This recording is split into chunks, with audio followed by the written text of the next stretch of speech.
بسم اللہ الرحمن الرحیم۔ السلام علیکم۔ درباری ٹی وی یوٹیوب چینل پر آپ سب کو خوش آمدید کہتے ہیں۔ ہم 7 بہن بھائی تھے۔ میری والدہ ایک گھریلو خاتون تھی۔ وہ گھر میں ہی رہ کر پکوان بنا کر باہر سپلائی کرنے کا کام کرتی تھی۔ اماں اور ہم تینوں بہنیں مل کر کھانا پکاتی تھی اور ان کو ڈبوں میں پیک کر دیتی تھی۔ ابا اور بھائی مل کر شہر میں بیچ دیتے تھے۔ ہم بہنوں نے شروع سے ہی سخت دن دیکھے تھے۔ ابا زیادہ بوجھ والا کام نہ کر سکتے تھے اور بھائی ابھی چھوٹے تھے۔ کام کیا کرتے؟ سب سے بڑا بھائی 10 سال کا تھا۔ ایک وہی ابا کا ہاتھ بٹاتا تھا۔ باقی تو ابھی چھوٹے تھے۔ بہنوں میں سب سے بڑی تھی میں، اس لیے زیادہ ذمہ داریاں بھی مجھ پر تھیں۔ میں اماں کے ساتھ مل کر باورچی خانے کا سارا کام کرواتی، پھر چھوٹی بہنوں کو اٹھا کر لاتی تو تینوں مل کر اماں کا ہاتھ بٹا دیتی۔ ہمارے گھر کے حالات جس طرح کے تھے، ایسی حالت میں کسی اچھے گھر کا رشتہ کم ہی آتا تھا۔ اگر آ بھی جاتا تو لڑکے والے 100 چیزوں کی فرمائش کر دیتے تھے۔ ابا کے پاس تو سوائے پیاز دینے کے اور کچھ بھی نہیں تھا، اس لیے میں نے خود ہی ابا کو کہہ دیا تھا کہ مجھے ابھی شادی نہیں کرنی۔ میرے بار بار انکار کرنے پر ابا خود ہی خاموش ہو گئے تھے، لیکن اس روز ابا پھر ضد پر آ گئے تھے کہ مجھے منا کر ہی دم لیں گے۔ ابا مجھے ابھی شادی نہیں کرنی۔ آپ کیوں پریشان ہو رہے ہیں میرے لیے؟ کیسی بے وقوف والی باتیں کر رہی ہو؟ کل ہی ہمارے گھر رشتے کروانے والی ایک اچھے پڑھے لکھے لڑکے کا رشتہ لے کر آئی تھی۔ رشتہ اچھا تھا، اس لیے ابا مجھے منانے کی ہر ممکن کوشش کر رہے تھے، مگر میرے انکار پر خاموشی اختیار کر گئے۔ ابا، آپ جن کو اچھا اچھا بول رہے ہیں، اگر کل کو انہوں نے بڑی بڑی فرمائشیں کر دی تو پھر کیا کریں گے؟ ایسے تو ایک پردہ ہے نا کہ ہمیں لڑکا پسند نہیں آیا، میں ابا کے سامنے ہلکی سی آواز میں بولی تھی۔ اس کے بعد ابا اپنی غریبی پر رو دیے تھے، جس کی وجہ سے نہ چاہتے ہوئے بھی ان کی پریشانی دیکھ کر میں نے ان کے سامنے سر جھکا لیا۔ میرے رضامند ہونے کی دیر تھی، ابا نے فوراً لوگوں کو ہاں کر دی تھی اور کچھ ہی دنوں میں میرا سادگی کے ساتھ نکاح کر کے مجھے رخصت کر دیا گیا تھا۔ میرا گھر لوگوں سے بڑا رہتا تھا، جبکہ یہاں پر تو میں بس اکیلی ہی تھی۔ میرے سسر اندھے تھے اور وہ دیکھ نہیں سکتے تھے، مجھے ان کی طرف سے کوئی پریشانی کا سامنا نہیں کرنا پڑتا تھا، مگر ہاں ان کو دیکھ کر مجھے عجیب سا ضرور لگتا تھا۔ کہنے کو تو وہ اندھے تھے، مگر میری طرف یوں دیکھتے جیسے کوئی آنکھ والا دیکھتا ہو۔ ان کے دیکھنے پر میرے پورے وجود میں خوف کی ایک لہر پھیل جاتی تھی، میں کچھ بول نہیں سکتی تھی۔ سسر کے علاوہ میری ایک نند بھی تھی جو کہ غیر شادی شدہ تھی اور ابھی پڑھ رہی تھی۔ وہ صبح کالج جاتی اور شام کو اکیڈمی۔ میں نند کی وجہ سے بڑی پرسکون تھی۔ وہ کبھی بھی میرے کام میں دخل اندازی نہ کرتی تھی، بلکہ جب بھی میرا شوہر لڑتا جھگڑتا وہ ہمیشہ مجھے سمجھاتی تھی۔ پچھلے روز میرے شوہر کے ساتھ لڑائی ہوئی تھی۔ انہوں نے مجھے جو کپڑے استری کرنے کے لیے دیے تھے، اس کی قمیض غلطی سے جل گئی تھی، جس کی وجہ سے انہوں نے مجھے غصے میں ہاتھ بھی اٹھا دیا تھا۔ میں بیٹھی رو رہی تھی جب میری نند بھاگتی ہوئی کمرے میں آئی تھی۔ شاید اس نے شور کی آواز سن لی تھی۔ آتے ہی اس نے مجھے پانی پلایا۔ میں نے اس کی کسی بات کا جواب نہیں دیا تھا، خاموشی سے سب سنتی رہی۔ یہ سیکھ مجھے میری اماں نے دی تھی کہ شوہر کے سامنے کسی فضول قسم کا کوئی جواب نہیں دینا اور نہ ہی زبان درازی کرنی ہے۔ اماں کی بات کو میں نے پلے باندھ لیا تھا۔ نند کا نرم رویہ دیکھ میں تھوڑا مطمئن ہوگی کہ چلو کوئی تو ہے جس میں ابھی انسانیت باقی ہے، لیکن میں نہیں جانتی تھی کہ اس گھر کے لوگوں کے کون کون سے بھیانک چہرے میرے سامنے آنے والے تھے۔ میں ان سب سے انجان ہر کسی کی ظاہری اچھائی کو ہی دیکھتے ان سے گل مل رہی تھی۔ نند کالج جانے سے پہلے میرے ساتھ باورچی خانے کا سارا کام کروا کر جاتی تھی۔ میں ناشتہ بناتی تو وہ برتن دھو دیتی تھی۔ اس طرح میں بھی کام سے جلدی فارغ ہو جاتی تھی۔ میرا شوہر دوسرے شہر کام کرتا تھا، اس لیے ہفتے بعد ہی گھر آتا تھا۔ اس دوران میری نند اور سسر گھر پر رہتے تھے۔ نند کے بعد سسر تھے، جو کہ سارا دن یا تو کمرے میں پڑے ٹی وی لگا کر بیٹھے رہتے تھے یا پھر باہر بیٹھ جاتے تھے۔ میں باورچی خانے سے باہر آئی تو میرے سسر نے مجھے آواز دے کر چائے کی فرمائش کرتے ہوئے یوں وضاحت دی جیسے میں نے تو کبھی ان کو چائے بنا کر ہی نہ دی ہو۔ ان کی بات پر مجھے غصہ تو آیا، مگر چپ رہی اور چائے بنانے چلی گئی۔ کچھ دیر بعد واپس آئی تو میرے سسر کے ہاتھ میں کاپی اور پینسل تھی۔ میں حیران رہ گئی، وہ تو اندھے تھے، پھر کاپی پینسل کا کیا کام؟ باورچی خانے سے باہر نکلتے ہی میری نظر سیدھی اپنے سسر پر گئی تھی۔ جیسے ہی انہوں نے میرے قدموں کی آہٹ سنی، کاپی پینسل واپس میز پر رکھ دی میں کس قدر حیرانگی سے کھڑی سوچ رہی تھی کہ یہ کیا معاملہ تھا، کیا وہ اندھے نہیں تھے؟ لیکن ایسا بھی ناممکن تھا، تو پھر وہ ایسی حرکتیں کیوں کر رہے تھے؟ میں نے چائے ان کے پاس رکھی اور اپنے کمرے میں آ گئی۔ گرمی شدید تھی تو سوچا کام سے فارغ ہو کر نہا کر تھوڑی دیر سو لوں۔ اس کے بعد دوپہر کو نیند آ جاتی تھی، اس لیے سوچا کچھ دیر آرام کر لیا جائے۔ میرے شوہر بھی گھر پر نہ تھے، وہ ہفتے بعد گھر آتے تھے۔ میں نے الماری سے اپنے کپڑے نکالے اور نہانے کے لیے باتھ روم چلی گئی۔ سسرال میں کمروں میں باتھ روم نہیں تھا، بلکہ باہر ہال میں ہی ایک بڑا سا باتھ روم تھا جسے سب استعمال کرتے تھے۔ میں جب نہا کر باہر نکلی تو شرم سے پانی پانی ہوگی، کیونکہ میرا سسر باتھ روم کی دیوار کے ساتھ لگے بورڈ کو جلدی سے بند کر رہا تھا۔ میرے پوچھنے پر کہنے لگا، بہو میں تو یہ سوئچ بورڈ ٹھیک کرنے آیا تھا۔ اب تو مجھے اپنے سسر پر شک ہونے لگا تھا کہ وہ ضرور جھوٹ بول رہے ہیں، کہ ان کو دکھائی نہیں دیتا، بلکہ وہ تو دیکھ سکتے ہیں اور اندھے ہونے کا ناٹک کر رہے ہیں۔ لیکن وہ ایسا کیوں کر رہے تھے؟ ان کو یہ سب کر کے کیا حاصل ہونے والا تھا؟ میری نند جو اتنی ہمدرد بنی رہتی تھی، اس نے بھی مجھ سے یہ بات چھپائی۔ آخر اس گھر میں کیا چل رہا تھا؟ میں دل میں سوچتی کمرے میں آ گئی تھی۔ اب تو آتے جاتے میں نے اپنے سسر پر کڑی نظر رکھنی شروع کر دی تھی، ضرور وہ کچھ غلط کرنے والے تھے۔ یہی سوچتے میں جلدی سے اپنے بال سکھا کر باہر نکلی تو سسر میرے کمرے کے باہر کھڑے اندر دیکھنے کی کوشش کر رہے تھے۔ مجھے یہ سب عجیب سا لگ رہا تھا۔ میرے اچانک سے دروازہ کھولنے پر انہوں نے گھبرا کر پھر سے چائے کا بول دیا تھا۔ مجھے یوں لگا تھا جیسے ان کو کوئی اور بہانہ نہ بنانا آیا ہو، تبھی ایسا بول گئے ہوں۔ میں نے ہاں میں سر ہی لایا اور باورچی خانے میں آ گئی۔ وہاں کھڑی میں اپنے سسر کی پراسرار حرکتوں کے بارے میں سوچنے لگی تھی۔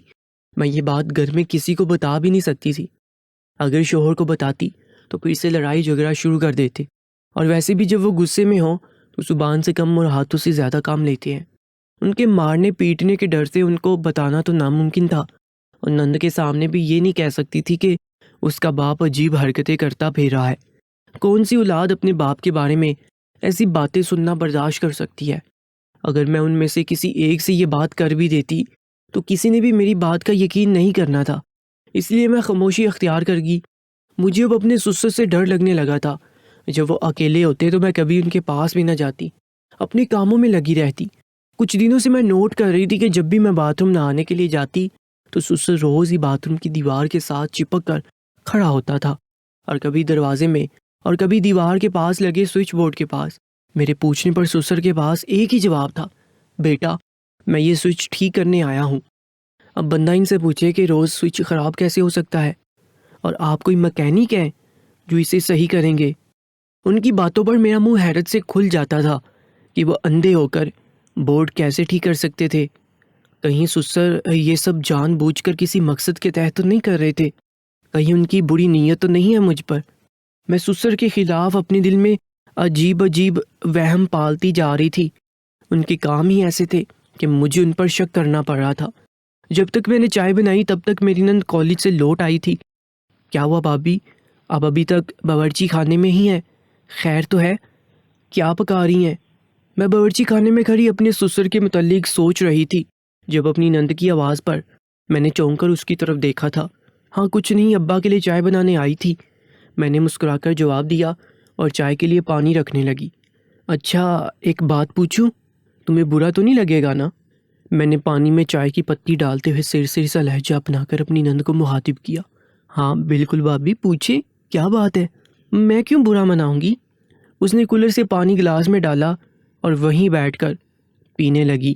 میں بھی خود کو مصروف ظاہر کرنے لگی تھی، ورنہ اندر سے میرا دل کانپ رہا تھا، یہ سوچ کر ہی کہ اگر میری بات میری نند کو بری لگی تو میرے شوہر مجھے چھوڑیں گے نہیں۔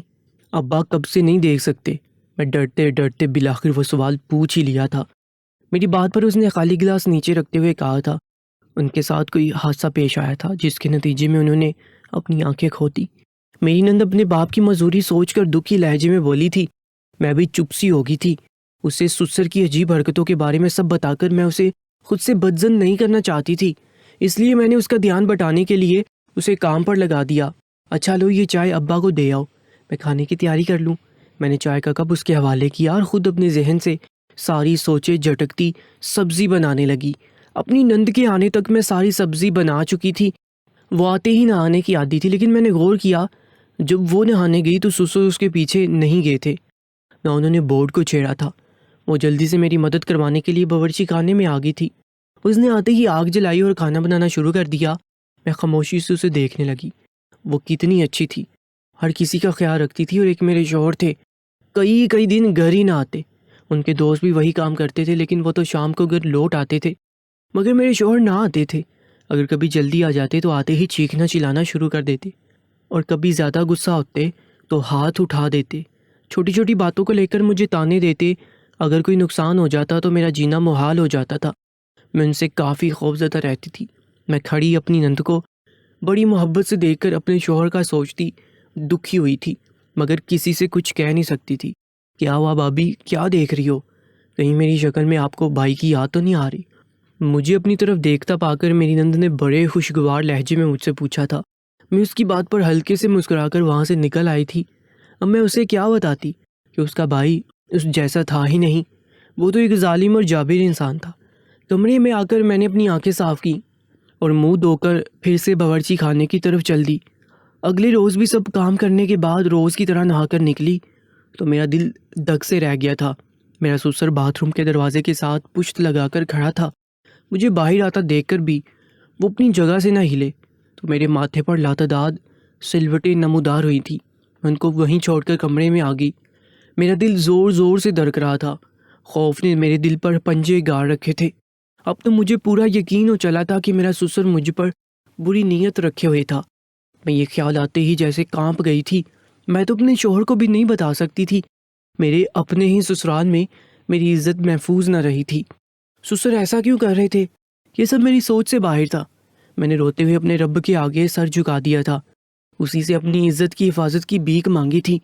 میرے تو ماں باپ بھی اس قابل نہ تھے کہ کسی سے ان کی شکایت لگا کر ان کو ان کے ارادے سے باز رکھ سکوں۔ وہ تو خود ایک ایک پیسے کے محتاج تھے، وہ میری مدد کہاں سے کرتے؟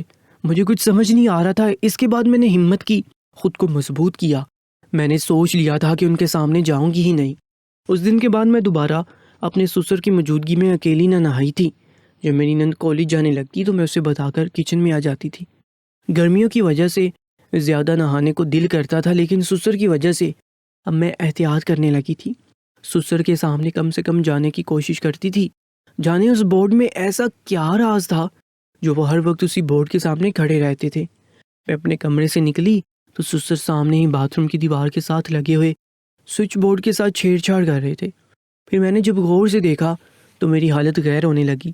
اب تو میرے ذہن میں ہزاروں سوال گردش کرنے لگے تھے۔ کہیں اس سوئچ بورڈ کے پیچھے سوراخ تو نہیں جس سے سسر مجھے نہاتے ہوئے دیکھتے ہیں؟ یہ سوچ آتے ہی میرے رونگٹے کھڑے ہو گئے تھے۔ دکھنے میں تو وہ ایسے نہیں لگتے تھے، مگر حرکتیں کس قدر گھٹیا کر رہے تھے۔ اب یہ بات تو واضح ہو چکی تھی کہ سسر اندھے نہ تھے، لیکن ڈرامہ وہ ابھی بھی اندھوں والا ہی کر رہے تھے۔ وہ بورڈ کو ایسے ہاتھ لگا رہے تھے جیسے ان کو کچھ نظر نہ آ رہا ہو۔ ان کو یہ بھی ڈرنا تھا کہ ایک غلطی سے ان کو کرنٹ لگ سکتا ہے، لیکن اب ان کو سمجھاتا کون؟ وہ تو اپنے اندھے پن کے ڈونگ میں اپنی دھڑک پوری کرنے کے چکروں میں تھے، جس کی وجہ سے وہ یہ تک بھول گئے تھے کہ میں ان کی بہو ہوں، ان کے سگے بیٹے کی بیوی۔ مجھے اب ان سے خوف کے ساتھ ساتھ نفرت بھی محسوس ہونے لگی تھی۔ میں اپنی الٹی سیدھی سوچوں سے تنگ آ گئی تھی۔ اب تو مجھے دیکھنا تھا کہ سسر اس سوئچ بورڈ میں رکھتے کیا ہے، یا پھر وہ اس کے ذریعے سے مجھے دیکھتے تھے۔ میں نے ایک منصوبہ تیار کیا اور سسر کے سونے کا انتظار کرنے لگی۔ سوچ سوچ کر میرا تو سر چکرانے لگا تھا، مگر کوئی ایک سرا بھی میرے ہاتھ نہ آ رہا تھا۔ پھر شام ہونے والی تھی، مگر میرے سسر حال سے نہ تو باہر جا رہے تھے اور نہ ہی اپنے کمرے میں سونے کے لیے گئے تھے۔ ضرور وہ میری وجہ سے اس بورڈ کی حفاظت کر رہے تھے، مگر میں بھی اب ان کو ایسے نہیں چھوڑنے والی تھی۔ اب ان کی حقیقت سب کے سامنے لا کر ہی ان کو چھوڑنے والی تھی، تاکہ ان کا بیٹا اور بیٹی بھی اپنے باپ کی اس عمر میں کیے گئے گندے کام دیکھ سکیں۔ میں دل میں سوچتی وقفے وقفے سے باہر جا کر اپنے سسر کو دیکھتی جا رہی تھی۔ وہ بھی جانے کیا سوچ کر وہاں بیٹھے ہوئے تھے کہ اٹھنے کا نام ہی نہیں لے رہے تھے۔ میں کمرے میں چکر کاٹتے کاٹتے تھک گئی تھی۔ اب میرا صبر بھی جواب دینے لگا تھا۔ کچھ دیر بعد میں پھر سے حال میں آئی تو میرے سسر وہاں نہیں تھے۔ میری تو خوشی کی انتہا نہ رہی تھی۔ میں جلدی جلدی ادھر ادھر دیکھتی سوئچ بورڈ کی جانب بڑھی تھی اور آہستہ آہستہ اسے کھولنے لگی تھی۔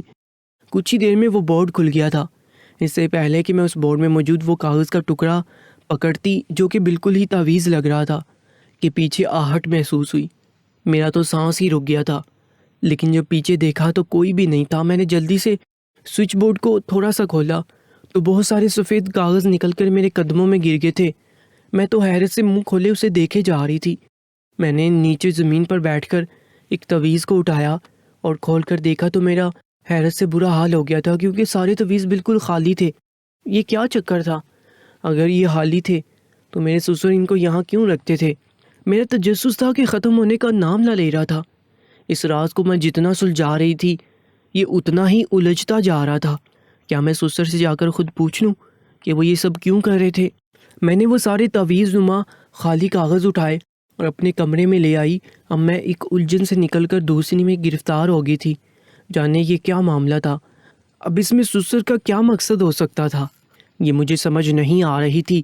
شام ہوتے ہی میں وہ سارے تعویذ نما کاغذ لے کر اپنے سسر کے کمرے میں آ گئی۔ اس سے زیادہ سوچنے کی مجھ میں ہمت ہی نہیں تھی، اس لیے میں نے سسر سے صاف صاف بات کرنے کی ٹھان لی تھی۔ ابا یہ سب کیا ہے؟ میں جب بھی نہانے جاتی ہوں اب وہاں پر بورڈ ٹھیک کرنے لگ جاتے ہیں۔ پہلے مجھے لگا شاید آپ واقعی بورڈ ٹھیک کرتے ہیں، لیکن پھر مجھے محسوس ہوا جیسے آپ مجھے دیکھتے رہتے ہیں، اور اب تو میں نے اس روز آپ کو بورڈ میں کوئی کاغذ رکھتے ہوئے دیکھ لیا تھا۔ اب آپ بھی سچ سچ بتائیں کہ آپ یہ سب کیوں کر رہے ہیں؟ میں نے بنا کوئی اور بات کیے وہ پرچی اپنے سسر کے سامنے رکھتے ہوئے سنجیدگی سے پوچھا تھا۔ میری بات پر وہ دھیرے سے مسکرائے اور اٹھ کر دروازے کو بند کر دیا۔ ان کے اس عمل نے میری جان نکال دی تھی۔ مجھے اپنی غلطی کا احساس ہوا تھا کہ مجھے اکیلے ان کے کمرے میں نہیں آنا چاہیے تھا۔ میں نے گھبرا کر سوچا تھا اس سے پہلے کہ میں باہر کی طرف بھاگتی، دروازے کے پیچھے سے میری نند نکل آئی۔ وہ بھی میرے سسر کی طرح مجھے دیکھ کر مسکرا رہی تھی۔ میں حیران و پریشان کری سسر اور نند کو دیکھ رہی تھی۔ آخر یہ معاملہ کیا تھا؟ بیٹا بیٹھ جاؤ، میرے کانپتے وجود کو دیکھتے ہوئے انہوں نے اپنی بیٹی کو اشارہ کیا اور اس نے مجھے پاس رکھی کرسی پر بٹھا دیا تھا۔ بیٹا کسی کو غلط سمجھنا اور اس پر الزام لگانا بہت آسان ہوتا ہے، اسی طرح غلط کے سامنے خاموش رہنا بھی غلط ہی کہلاتا ہے۔ اب دیکھو میں نے تو کچھ برا کیا ہی نہیں، بس میرے عمل کو دیکھتے اور اپنے دماغ میں مسلسل سوچتے ہوئے تم نے میرے بارے میں ایک رائے قائم کر لی، جس کے علاوہ اب تم چاہو بھی تو کچھ بھی نہیں دیکھ سکتی۔ تمہیں لگا میں تمہیں بری نظر سے دیکھ رہا ہوں، لیکن ایسا کچھ بھی نہیں ہے۔ جب میں تمہارا سسر ہوں اور عمر اور عہدے میں بھی بڑا ہوں، جب تم مجھ پر شک کرتے مجھ سے سوال کر سکتی ہو، تو یہی سب اپنے شوہر کے برے رویے پر اس سے سوال کیوں نہیں کرتی ہو؟ جب میرا بیٹا تم پر ہاتھ اٹھاتا ہے، تمہیں مارتا ہے، تو تم آگے سے اسے روکنے کی بجائے مار کھا کر کیا ثابت کرنا چاہتی ہو؟ اس سے تم اسے اور چھوٹ دے رہی ہو۔ اب تو وہ کمرے کی چار دیواری میں یہ سب کرتا ہے، اگر ابھی ہی اسے نہ روکو گی تو یہ سب ہمارے سامنے بھی ہوگا، اور اس کے بعد پورے محلے کے سامنے بھی۔ پھر تمہیں اس کے عتاب سے ہم بھی نہیں بچا پائیں گے۔ میرے سسر نے میرے سر پر شفقت سے ہاتھ رکھتے ہوئے مجھے پیار سے سمجھایا تو میرا سر شرم سے جھک گیا تھا۔ میں ان کے بارے میں کیا کیا سوچتی رہی تھی، مجھے اپنی سوچ پر ندامت ہوئی تھی۔ وہ تو مجھے سمجھانے کے لیے ایسا کر رہے تھے کہ جب آپ غلط ہوتا ہوا دیکھو تو تب آواز اٹھاؤ، اور اگر آپ کے ساتھ ہی غلط ہو رہا ہو تو اپنی عزت نفس کی خاطر مقابل کے سامنے ڈٹ کر کھڑے ہو جاؤ۔ ان کی یہ بات مجھے شاید ویسے سمجھ نہ آتی، لیکن سسر نے جیسی اس کی مثال دی تھی اور مجھے اپنے حق میں بولنا ہی پڑا تھا۔ اور میں نے سوچ لیا تھا کہ شوہر سے مزید مار نہیں کھاؤں گی، بلکہ ان کو پیار اور محبت سے سمجھاؤں گی۔ میں نے روتے ہوئے ان سے معافی مانگی تھی، ہمارا مقصد بس آپ کو سمجھانا تھا۔ اب بھائی سے پوچھے کہ وہ اتنے دن کہاں رہتے ہیں، کام ڈھنگ سے کیوں نہیں کرتے، اور آپ کے ساتھ ان کا رویہ ایسا کیوں ہے؟ آج یہ سب ہم نے محسوس کیا ہے، کل کو سب محسوس کریں گے۔ تو آپ کیا کریں گی؟ کس کس کو صفائی دیتی پھریں گی؟ نند نے مجھے پیار سے سمجھایا تھا۔ اس کو حیرت سے دیکھنے لگی، لیکن وہ بھی اس ڈرامے میں شامل تھی۔ میں کیسے پوچھوں ان سے کچھ بھی، تو وہ ذرا سی بات پر غصہ ہونے لگتے ہیں۔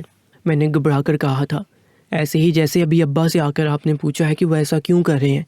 میں نے اب ان کی بات سمجھتے ہوئے سر جھکا لیا تھا اور دل میں عزم کر لیا تھا کہ اب میں اپنے شوہر سے ضرور پوچھوں گی کہ وہ میرے ساتھ ایسا رویہ کیوں رکھتا ہے۔ شام ہوتے ہی میں اپنے کمرے میں آ گئی تھی۔ مجھے یہ دیکھ کر بھی خوشی ہوئی تھی کہ میرا سسر دیکھ سکتا ہے، وہ بس مجھے سبق دینے کے لیے ایسا کر رہے تھے۔ شادی پر تو میں نے ان کو دیکھا نہ تھا، اپنے سسرال آ کر ہی وہ مجھ سے ملے تھے۔ ان کا کہنا تھا کہ ان کا بیٹا بہت بگڑا ہوا ہے۔ جب شادی سے پہلے انہوں نے اندھے ہونے کا ڈرامہ کیا تو اسے اپنے باپ کی بھی اتنی فکر نہیں ہوئی تھی، نہ اس نے کوئی دھیان دیا تھا۔ بستر پر لیٹنے کے ارادے سے بیٹھی تھی جب میرے شوہر نے آتے ہی مجھے حکم دیا تھا، میرے لیے کھانا لے کر آؤ۔ میں نے خاموشی سے جا کر ان کے لیے کھانا لے آئی تھی۔ کھانا دیکھتے ہی وہ غصے سے مجھ پر برس پڑے تھے، اور اس سے پہلے مجھ پر ہاتھ اٹھاتے میں نے ان کو اشارے سے روک دیا اور صاف صاف کہہ دیا کہ اب میں ان کی مزید منمانی اور بھیجا تشدد برداشت نہیں کروں گی۔ ساتھ ہی میں نے ان کو یہ بھی بتا دیا کہ میں حاملہ ہوں اور اب میں ان کے ساتھ نہیں رہ سکتی، ورنہ میرے ہونے والے بچے پر اثر پڑے گا۔ اگر بیٹی ہوئی تو اس کو اپنے باپ کا کیا بھگتنا پڑے گا، اور اگر بیٹا ہوا تو وہ بھی باپ کی طرح اپنی ہی ماں کو دو کوڑی کا کر دے گا۔ میری باتیں سن کر وہ اپنی جگہ پر جم سا گیا تھا، پھر ہوش میں آتے ہی میرے گلے سے لگ کر رونے لگا اور میرا شکریہ ادا کرنے لگا۔ مجھے لگا وہ پاگل ہو گیا ہے۔ میں نے اسے دور کیا اور کپڑے پیک کرنے لگی۔ میں جا تو نہیں رہی تھی، بس اسے ڈرانا چاہتی تھی۔ تب وہ جلدی سے بولا تھا کہ وہ اپنے کیے پر شرمندہ ہے۔ اس نے بتایا کہ شادی سے پہلے اس کے دوست نے اسے مشورہ دیا تھا کہ وہ اپنا چیک اپ کروا لے۔ نہ جانے کتنے ہی لڑکے شادی سے پہلے اپنے دوستوں کو ایسے مشورے دیتے ہیں۔ اس نے بھی اس کی باتوں میں آ کر جب ٹیسٹ کروایا تو اگلے روز اس کے دوست نے اسے بتایا کہ وہ کبھی باپ نہیں بن سکتا۔ یہ بات اس نے دوسرے دوستوں کو بھی بتا دی تھی۔